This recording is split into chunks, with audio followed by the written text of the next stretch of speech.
যা হয়েছে জগতের ভালোর জন্য হয়েছে, যা হচ্ছে জগতের ভালোর জন্যই হচ্ছে, যা হবে তা জগতের ভালোর জন্যই হবে।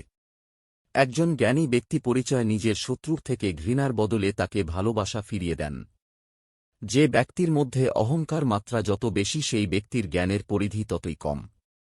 একজন বুদ্ধিমান ব্যক্তি যে কোন সমস্যা সমাধান করতে পারেন, ঠিক তেমনি জ্ঞানী ব্যক্তিরা সমস্যাকে পূর্ণতা এড়িয়ে যেতে সক্ষম। যে ব্যক্তির তার সমস্ত জীবন শ্রীকৃষ্ণের চরণে উৎসর্গ করেন, তিনি কেবল সমস্ত কর্মবন্ধন থেকে মুক্ত।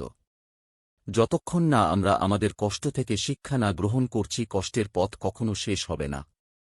সফল ব্যক্তি কেবলমাত্র তিনি হতে পারেন যিনি প্রতিকূলতার কাছে কোনো পরিস্থিতিতে পরাজয় স্বীকার করেননি। সুখের একমাত্র চাবি কাঠি হল নিজের কামনার উপর নিয়ন্ত্রণ। ক্রোধ বুদ্ধিকে গ্রাস করে, লোভ মনুষ্যত্বকে গ্রাস করে, চিন্তা আজুকে গ্রাস করে, অহংকার মনুষ্যত্বকে গ্রাস করে। তোমার কর্ম যদি সঠিক হয়, পৃথিবীর সমস্ত মানুষ তোমার বিপক্ষে হলেও জানবে ঈশ্বর তোমার পক্ষে। মানব জীবনের চিরন্তন সত্য হল মৃত্যু, যা প্রতিটি মানুষ জীবনে নির্ধারিত। জীবনে ভয়ের উপর নিয়ন্ত্রণ রাখা আবশ্যক, কারণ ভয় হল এমন এক অনুভূতি যা মানুষকে জীবনের প্রতিটি প্রয়াসে বাধা সৃষ্টি করে। আমি সৃষ্টি, আমি পালনকর্তা, আমি এই সৃষ্টির সংহারক, এ জগতের প্রতিটি বস্তু আমার থেকে সৃষ্টি ও আমার মধ্যেই শেষ। সঠিক সময়ে সঠিক শব্দচয়ন যেমন অচেনা মানুষকে পরম আত্মীয়তার সম্পর্কে আবদ্ধ করতে পারে, ঠিক তেমনি ভুল শব্দচয়ন মানুষকে পরম আত্মীয়কে পরম শত্রুতে পরিণত করতে পারে।